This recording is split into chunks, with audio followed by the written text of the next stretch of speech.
आज हमनी के ऊ परिवेश में बानी स जहाँ बेटी बेटन से कौनो मामला में कम नहीं थे। कहीं दुश्मन के छाती छिलतिया तो कहीं अपना उड़ान से आसमान के नाप देतिया।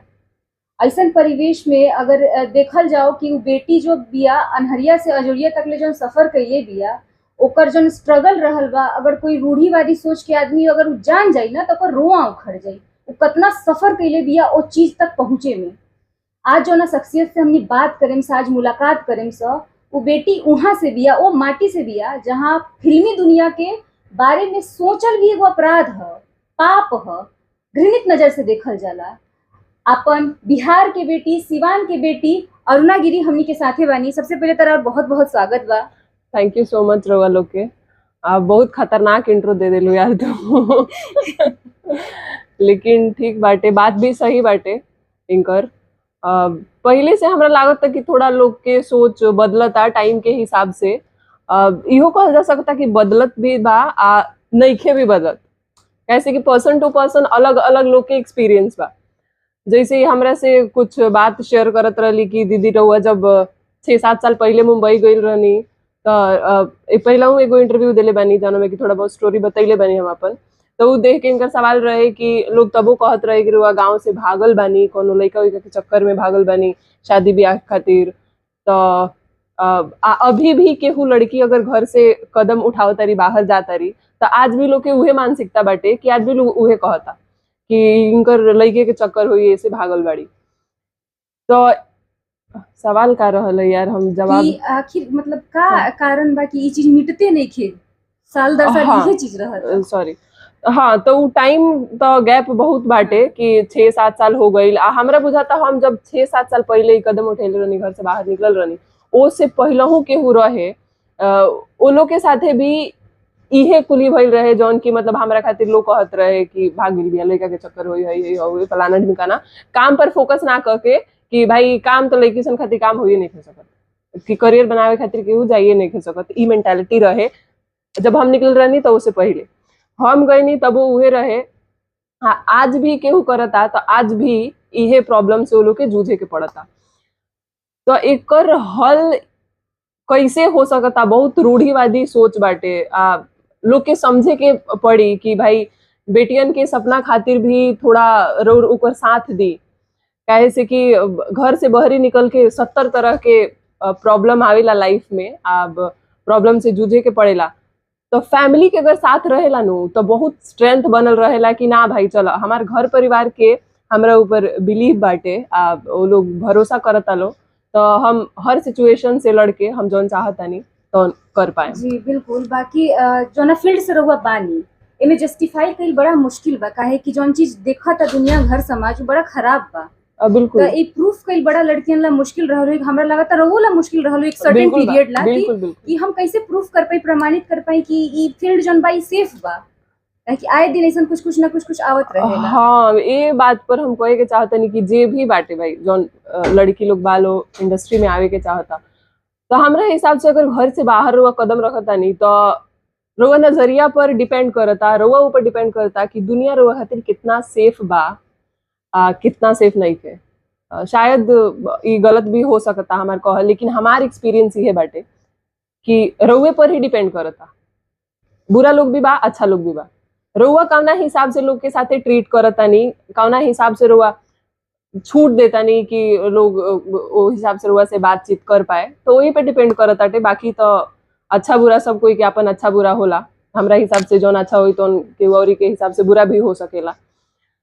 तो सेफ बा, ऐसा हम ना कहें कि अनसेफ बा, बिल्कुल सेफ बा, लेकिन हाँ थोड़ा अपन दिल दिमाग खोल के चले के पड़ी, देखे के पड़ी।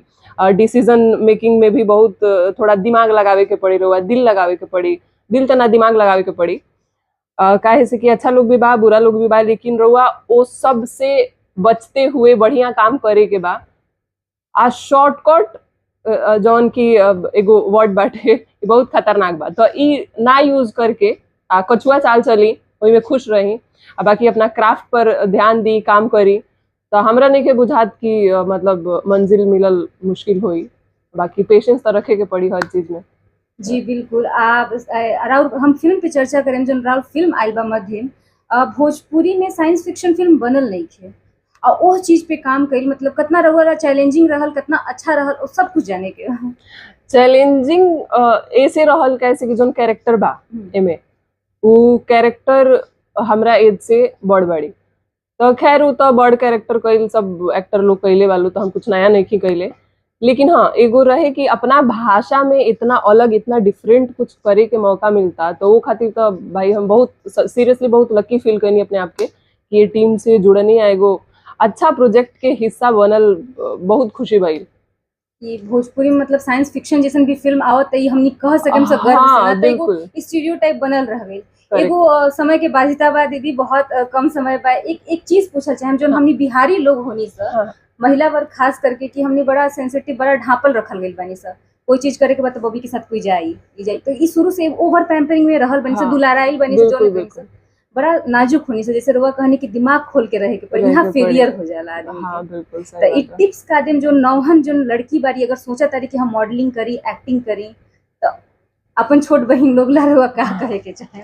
हम ये कहे के चाहेम कि देखो लोग, सही गलत सब कोई के पता होला, आ एक बार सही कर तबो अंदर से आवाज आवेला कि वाह बहुत बढ़िया करता रू, आ गलत कर तबो अंदर से आवाज आवेला कि गलत करता रू।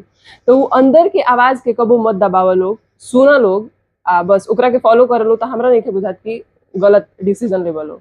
अभिभावक लोग से भी कहे कि जोन मेजर जोन कारण होला लड़की लोग अपन पाँव खींच देवेली, कहीं ना कहीं अभिभावक ही लोग होला, काहे कि समाज से लड़की लड़ ली, जहाँ तक हमरा लागेला टूटे ले घर में अपना, घर में। तो बिल्कुल। अभिभावक सही बात बा। ए मामला में हमरो खातिर इतना इजी नहीं के भइल, मतलब हमरो माँ बाप इतना आसानी से तो ना मान गइल रहे। रउआ ऑलरेडी एक एस्टैब्लिश्ड रही, रउआ एक जर्नलिस्ट रही, एंकर हाँ, रही, एक मिस हरियाणा भी रही, तब रउआ ला फिल्म इंडस्ट्री में आइल इतना डिफिकल्ट रहे। तो जो क्विक एक लड़की अपना करियर के फर्स्ट पड़ाव में ही सोचे कि हम ये करी, तो ओकरा ला कितना चैलेंजिंग भइल ना। चैलेंजिंग तो बाटे, काहे से कि हम एंकरिंग भी करत रहनी, ओकरा बाद भी जब हम सोचने कि भाई मुंबई जाए के बा, तो पापा तो बिल्कुल ही इनकार कर देनी। मम्मी के सपोर्ट एकदम से ना रहे, लेकिन बाद में वो लोग लागल कि ना भाई थोड़ा सीरियस भी आ, तो करी के पड़ी, तो माँ थोड़ा बहुत सपोर्ट कैली। यार हम तार सवाल भुला देने वाले, तो बहुत थक गई बनी। मतलब अभिभावक लोग ला कोई मैसेज लोग का देवे के चाहें कि वो लोग कैसे सपोर्ट करो अपना दिया लोग के? हाँ। तो अब फैमिली सपोर्ट के जौन बात तो रउआ लोग प्लीज अपना बेटा बेटी के जौन भी सपना बाटे या कोनो कला स्पेशल उनका अंदर के भगवान दिले बाड़न कि ये फील्ड में अच्छा करत तारी, तो ओकरा के नजरअंदाज मत करी लो, ओकरा के बढ़ावा दिलो, उनकर साथ दिलो। का पता कि उ मतलब जौन जॉब रुआ चाहतानी कि उ करस लइका लइकी, तो शायद जौन उ काम करे में उनका पसंद बा, जैसे हम एक्टिंग करे में हमरा अच्छा लगत रहे, तो एक्टिंग ही में अच्छा करियर बनता, तो वो लोग के भी ऐसा हो सकता कि जॉब से बढ़िया वो लोग के अपन मनचाहा फील्ड में जौन की करे के चाहता लो में अच्छा हो सके। तो एक बार अपना बच्चन पर, अपना बेटियन पर भरोसा करके देखी लो। जी बिल्कुल। रउआ लोग खबर भोजपुरी देखत रही, सुनत रही अरुणा गिरी के, जे बिहार के बेटी बारी, आ बिहार में रह के, बिहार के बाहर निकल के उ छवि के अपना साथे ले ली, अपन मान मर्यादा के साथे लेके भोजपुरी में सिनेमा भी कैली, अब बहुत अच्छे से कहली, रउआ गर्व से ओकरा के रिप्रेजेंट भी कर सकतानी। आ एक चीज हम पर्सनली लेवल पे कहम कि हम इंटरव्यू ले बानी, लेकिन इतना कंफर्ट कबो फील ना कैनी। अरे बहुत अच्छा लागल।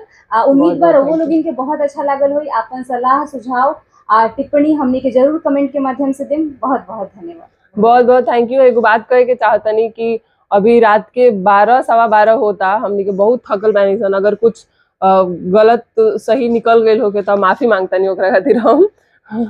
चलिए शुक्रिया।